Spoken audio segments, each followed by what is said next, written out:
नमस्कार बच्चों, मैं मिस्टर चौधरी आपका आपके YouTube channel YS maths classes पर स्वागत करता हूं।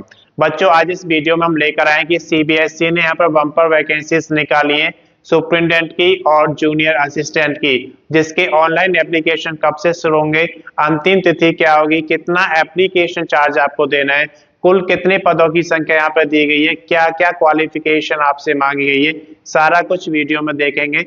अगर अभी तक आपने चैनल को सब्सक्राइब नहीं किया, सब्सक्राइब करें, वीडियो को लाइक करें और ज्यादा से ज्यादा शेयर करें ताकि ये वीडियो उन सभी बच्चों के पास पहुंचे जो CBSE का ये फॉर्म फिल करना चाहते हैं। तो आइए सबसे पहले यहाँ पर बात करते हैं इसकी प्रारंभिक तिथि की। तो इसके ऑनलाइन एप्लीकेशन शुरू हो चुके हैं 1/1/2025 से, यानी कि 1 जनवरी 2025 से ऑनलाइन एप्लीकेशन शुरू हो चुके हैं। अंतिम तिथि की बात करते हैं तो 31/1/2025 दिया गया है। आपका जो ऑनलाइन एप्लीकेशन है 31 जनवरी 2025 तक आपको कंप्लीट करना है। उसके ऑनलाइन एप्लीकेशन आपके 31 तारीख तक भरे जाएंगे। अब बात करते हैं आवेदन शुल्क की। तो जो आवेदन शुल्क है वो आपको 31/1/2025 तक जमा कराना होगा। किस कैटेगरी में कितना एप्लीकेशन फीस देना है आप यहाँ पर देख सकते हैं। सबसे पहले हम बात करते हैं, देखिए यहाँ पर जनरल, OBC और EWS। जनरल जिनको हम अनरिजर्व या सामान्य जाति कहते हैं, OBC अदर बैकवर्ड कास्ट अन्य पिछड़ा वर्ग, या फिर EWS जिनको हम इकोनॉमिकली वीकर सेक्शन कहते हैं, इसके अंतर्गत अगर आप आते हैं तो आपको 800 रुपए का एप्लीकेशन फीस यहाँ पर जमा करना होगा। अगर आप SC schedule caste, ST schedule tribes या फिजिकल हैंडीकैप्स जिनको हम दिव्यांग कहते हैं उस श्रेणी में आते हैं तो आपको इसके लिए कोई भी आवेदन शुल्क नहीं देना है।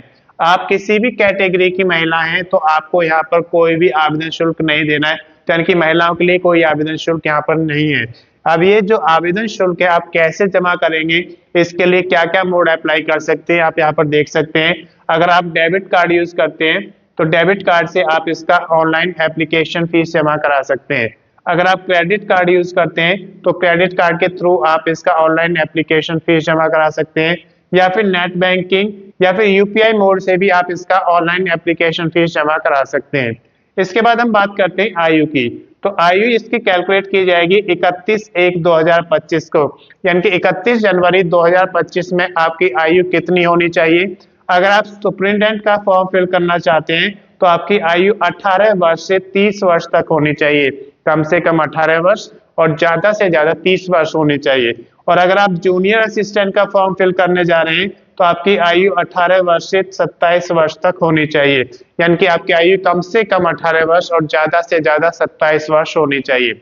अगर आप रिजर्व कैटेगरी में आते हैं तो आपको आयु में छूट दी जाएगी। आयु में कितनी छूट मिलेगी, तो CBSE के नियम के अनुसार जो आपका जूनियर असिस्टेंट और सुपरिटेंडेंट का जो एडवर्टाइजमेंट दिया गया है उसके अनुसार जो छूट है वो आपको इसमें दी जाएगी। बात करते हैं यहाँ पर कुल पदों की। तो यहाँ पर कुल पदों की संख्या 212 दी गई है, जिसमें से सुपरिटेंडेंट की बात करते हैं तो 142 पद है। अब सुपरिटेंडेंट के लिए क्या क्वालिफिकेशन आपसे मांगा गया है, स्नातक होना चाहिए आपका किसी भी रिकॉग्नाइज्ड यूनिवर्सिटी से। अगर आपने स्नातक यानी कि बैचलर डिग्री किया है तो आप इसके लिए एलिजिबल हैं। इसके साथ साथ इसमें टाइपिंग मांगा गया है। टाइपिंग इंग्लिश में 35 वर्ड प्रति मिनट मांगे गए हैं और हिंदी की बात करें तो 30 वर्ड प्रति मिनट यहाँ पे मांगे गए हैं। तो टाइपिंग आपके पास होना चाहिए। और अगर टाइपिंग के साथ साथ इसमें कंप्यूटर नॉलेज भी मांगा गया है कि अगर आप सुपरिटेंडेंट का फॉर्म फिल करना चाहते हैं तो टाइपिंग के साथ साथ आपके पास कंप्यूटर की नॉलेज भी होनी चाहिए। अगर जूनियर असिस्टेंट की बात करते हैं तो 70 वैकेंसी यहाँ पे निकाली गई हैं, जिसमें 12th पास होना चाहिए किसी भी रिकॉग्नाइज बोर्ड से। अगर आपने 12th पास किया है किसी भी स्ट्रीम में तो आप इसके लिए एलिजिबल हैं, लेकिन इसमें भी आपको टाइपिंग की जरूरत पड़ेगी। टाइपिंग इंग्लिश में 35 शब्द प्रति मिनट मांगा गया है और हिंदी में 30 शब्द प्रति मिनट आपकी स्पीड होनी चाहिए, तो आप इसके लिए एलिजिबल हैं और आप इसका जूनियर असिस्टेंट का फॉर्म फिल कर सकते हैं। इसके बाद हम बात करते हैं डॉक्यूमेंट्स की। तो जब भी आप ऑनलाइन एप्लीकेशन फॉर्म जमा करते हैं तो उस केस में आपको डॉक्यूमेंट्स अपलोड करने होते हैं। कौन कौन से डॉक्यूमेंट्स अपलोड करने होते हैं, तो देखिए यहाँ पर सबसे पहले आते हैं एलिजिबिलिटी। जैसे आपको सुपरिटेंडेंट का करना है यहाँ पर, तो सुपरिटेंडेंट के लिए आपको स्नातक डिग्री चाहिए, तो उसकी स्कैन कॉपी आपके पास होनी चाहिए। इसके साथ साथ आपके पास कंप्यूटर का कोई सर्टिफिकेट है तो आप उसकी स्कैन कॉपी अपने पास रखिए। इसी तरीके से अगर आप जूनियर असिस्टेंट का करना चाहते हैं तो उसके लिए 10th+2 का सर्टिफिकेट आपके पास होना चाहिए। अगर टाइपिंग का कोई सर्टिफिकेट आपके पास है तो वो आप अपने पास रखिए। ये सारे डॉक्यूमेंट्स आपके स्कैन कॉपी में होने चाहिए। इसके अलावा आप किस स्टेट में रहते हैं उसका डोमिसाइल सर्टिफिकेट आपके पास होना चाहिए। अगर आप रिजर्व कैटेगरी में आते हैं तो उसका कास्ट सर्टिफिकेट आपके पास होना चाहिए। ये सारे डॉक्यूमेंट्स आपके एलिजिबिलिटी क्राइटेरिया में आते हैं, तो इन सभी की स्कैन कॉपी आपके पास होनी चाहिए।